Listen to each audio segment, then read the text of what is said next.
나 진짜. 와. 나 진짜 요즘에 너무 힘들다. 와. 요즘에 진짜 내가 장사하고 있는데 코로나 때문에 장사가 안 된다. 아유, 있잖아. 요즘 자영업자들 다 힘들다 하더라. 힘내라. 나 근데 진짜 이제 이대로는 못 살겠다. 나도 딴 사람들처럼 입에 풀칠도 하면서 떵떵거리면서 살고 싶은데 이래가지고 내가 도저히 못 살고 나가겠다. 그러면 좀 도와줄까? 내 좀 도와줘. 살 수 있는 방법을 알고 싶나? 나 알고 싶지. 진짜 알고 싶나? 진짜 알고 싶다. 진짜 알고 싶으면 구독과 좋아요, 알림 설정까지. 감미자매와 주벤처스가 만나다. 안녕하세요. 저희들의 첫 번째, 두 번째 영상 예쁘게 잘 봐주셨나요? 네. 저는 첫 번째 영상에서 아주 인상 깊은 말이 있었습니다. 어떤 거요? 바로 옆에 있는 동생이 했던 말인데요. 개미로서 세력을 휘어잡는 그런 개미가 되겠구나. 아주 거창한 출사표를 던졌더라고요. 요즘 그 말에 대해서 어떤 마음으로 살고 계신가요? 사실 너무 거창하게 던졌던 건 아니었나 싶기도 해서 약간의 무거운 마음도 들고, 네. 이렇게 공적인 자리에서 또 그렇게 한번 뵙고 나니까 왠지 더 공부를 할 때도 집중해서 해야 될 것 같고 더 막 열심히 해야 될 것 같다는 그런 생각이 들더라고요. 앞전 영상에서도 말씀드렸던 것처럼 어린 나이에 이렇게 주식시장에 뛰어들어서 네. 나름의 뿌듯함, 대견함을 가지고 있었는데요. 알고 보니까 제 주변에 있는 친구들도 주식시장에 뛰어든 사람들이 은근 있더라고요. 맞아요. 요즘 2030 청년들이 주식시장에 많이 뛰어들었대요. 네. 예전 같았으면 욜로, 소확행 해서 1년 월급 모아서 해외여행으로 팍, 명품백으로 팍 썼던 젊은이들이 요즘은 집 하나 장만하기가 너무 어려운 시대잖아요. 네, 그래서 아예 주식으로 눈을 돌려서 내가 갖고 있는 이 자산을 조금이라도 불려갈 수 있다는 희망을 가지고 이 주식시장에 뛰어들었대요.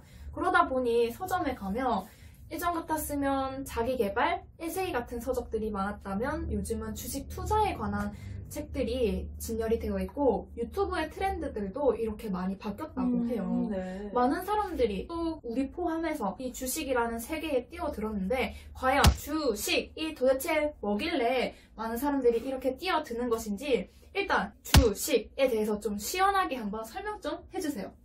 시원하게 설명해드리기 위해서 시원한 초록창에 검색을 해봤습니다. 주식이란 주식회사의 자본을 이루는 단위로서 금액 및 이를 전제로 한 주주의 권리자 의무를 가지고 주식이라고 이야기를 합니다. 그럼 제가 어떤 기업의 한 주만 갖고 있더라도 네. 권리를 행사할 수 있다는 거죠. 그렇죠. 그럼 저 주주 될 수 있는 거죠. 그렇죠. 다만 영향력은 매우 미미하겠죠. 알겠어요. 그러면 기업에서는 왜 주식을 만들어서 투자를 이렇게 받는 거예요? 귀찮게? 가장 근본적이면서도 원초적인 이유가 돈 때문이지 않을까요?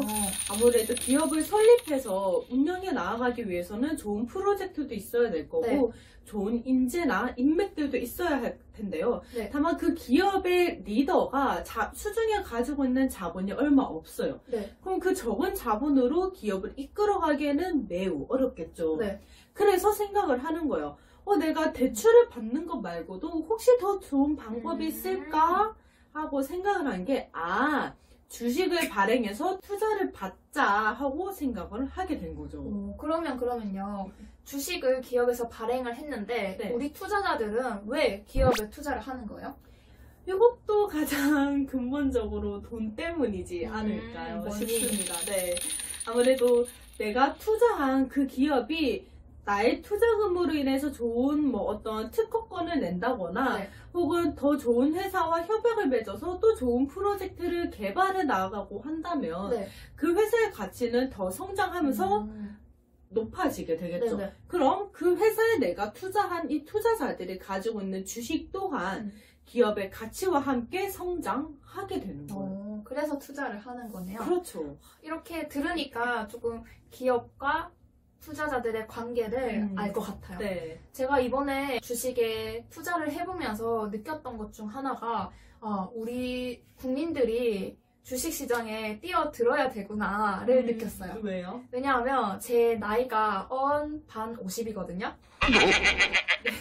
25살이요? 네, 그래서 제 일생을 이렇게 펼쳐보면 저 앞으로 결혼도 해야 되고 맞아요. 자식들도 키워야 되고 또 노후 자금까지도 대책을 해야 되잖아요. 네. 근데 제 신부는 지금 월급쟁이에요. 네. 한 달 벌어가지고 적금 넣고 이렇게 살아가고 있는데 이 남은 긴 일생을 준비하기에는 너무나도 부족한 돈을 제가 갖고 있더라고요. 맞아요. 우리가 결혼을 하기 위해서도 예를 들면 뭐 결혼식장, 예물예단 혹은 뭐 신혼여행비에만 들어가는 순 지출이 약 2억 정도의 돈이 들어간다고 하는데 네. 그런데 문제는 결혼식만 해서 끝나는 게 아니잖아요. 네네. 결혼집이, 신혼집이 필요한데 신혼집까지 구하면 등골 빠듯한 거죠. 그러니까요. 제가 또 청년 전세 대출을 해본 자로서 우리 집 근처의 시세들을 봤거든요. 아파트, 제일 저렴한 아파트가 4억부터 시작을 하더이다. 네. 4억이라면 한 1억 모으는데 얼마나 걸리나요?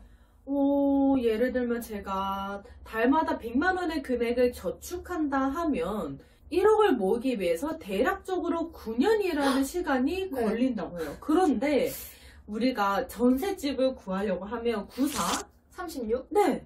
36년의 시간이 걸린다고 봐도 무방한 거죠.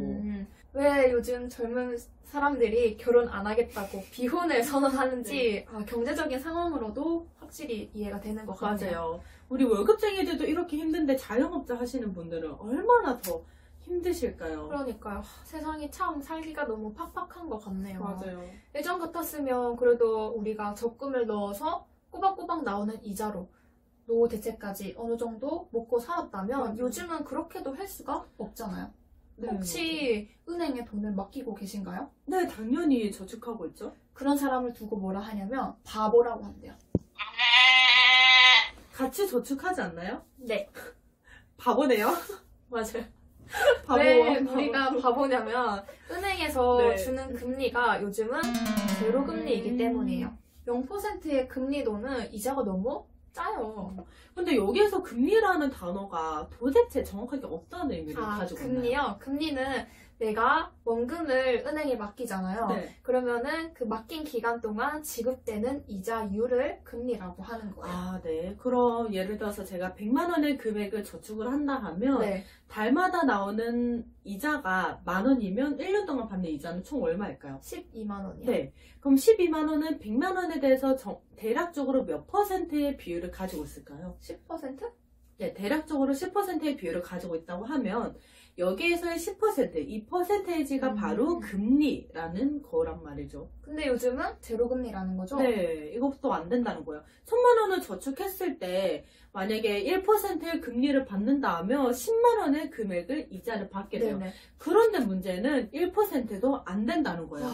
1,000만 원을 저축해도 10만 원도 채 받을까 말까 하는 게 요즘 금융의 그런 돌아가는 시세입니다. 아휴, 이렇게 노후 대책을 해내려면 주식을 투자할 수밖에 없는 것 같아요. 맞아요. 우리가 이렇게 먹고 살기 힘든 이 대한민국을 살려내야 되는데 네. 그 살려내기 위한 해법으로 주어진 게 지금 주식 시장이거든요. 네. 목사님께서 여러 가지 이렇게 아이디어를 구상하시던 중에 저희들이 받았던 아이디어를 이렇게 맛보기로 말씀을 드리자면 우리나라의 1년 예산이 512조거든요.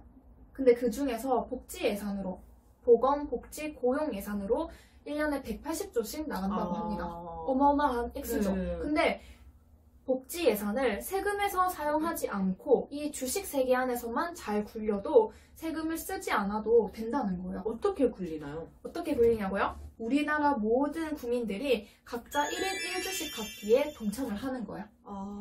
우리나라에 정말 좋은 기업들이 많거든요. 현대차, 제가 전에도 말씀드렸듯이 현대, 삼성, LG 좋은 기술력을 가진 기업들은 많지만 기업의 가치가 너무나도 저평가가 되어 있어요. 그래서 미국의 가장 큰 대표적인 주식회사 하면 애플이 있겠죠. 네. 애플의 주식 총수를 합산해도 우리나라 주식 총수를 합산한 것에 못 미치는 그만큼 우리나라의 기업의 가치가 많이 낮아져 있다는 거예요. 그러면 우리 모두가 국민들이 우리나라 기업의 주식을 사게 되면 어떤 현상이 일어날까요? 예를 들면 미국의 대표적인 주식 기업이라 하면 애플이 있잖아요. 네네. 근데 그 애플은 미국의 국민들 뿐만 아니라 네. 전 세계적으로 그 애플의 주식을 사기 위해서 사람들이 막 뛰어드는 맞아요. 것처럼 우리나라의 기업은 우리 국민들이 서로 이렇게 사주게 되면 그 기업의 가치가 올라갈 거고, 그럼 그 가치를 보고 전 세계적으로도 대한민국의 저 주식 사볼까 하면서 뛰어들게 되지 않을까요? 그러니까 그렇게 되면 시세 차익도 얻을 수 있을 거고 또 우리 국민들은 그거에 따른 배당금도 얻을 수 있으니까 은행의 제로금리보다는 훨씬 이득을 많이 보는 장사인 거죠. 맞아요. 이런 식으로 대한민국의 경제를 살려갈 수 있는 거예요. 네. 그럼 이렇게 되면 주식을 통해서 우리가 노후 자금까지도 준비를 할 수가 있다고 했는데, 그럼 아까 말씀하셨던 나라에서 복지 세금으로 네. 나가는 금액은 그럼 어떻게 되나요? 180조를 만약에 복지 세금으로 쓰지 않는다면 180조라는 돈이 남게 되잖아요. 네. 그 돈은 우리가 기업들이 잘 살아야 우리 경제가 또 잘 굴러가는 거잖아요. 그렇죠. 그러니까 그런 남는 예산들을 기업에다가 연구개발비나 이런 식으로 지원을 한다면 기업도 살고 우리 국민들도 살고 또 나라는 재정을 아껴서 또 더 좋은 곳에 사용할 수 있으니까 네. 모두가 이득인 윈윈 프로젝트가 아닐까 생각이 듭니다. 맞아요. 이런 목표를 가지고 목사님께서는 저희들에게 항상 얘기해 주시다 보니 저희도 그 목표를 가지고 지내려고 노력하는데요. 지금 이 초심이 시간이 지나도 우리가 변질이 안 되었으면 좋겠어요. 그러니까요. 돈 많다고 막 허허 이러지 말고 우리는 대한민국 먹여 살리는 일에만 온통 집중을 했으면 좋겠네요. 네. 저희 단미자매가 진짜로 집중하고 하나님께서 주신 이 기적의 길을 또박또박 꾸준히 걸어 나갈 수 있는지 여러분들께서도 저희들을 꼭 지켜봐 주시고 저희들의 이 초심 잃지 않을 수 있도록 기도하면서 응원해 주세요. 저희들이 대한민국 먹여 살릴 테니까 조금만 더 힘내고 하나님께서 주신 그 미래를 바라보면서 함께 걸어 나갔으면 좋겠습니다. 다음 시간에 만나요. 안녕!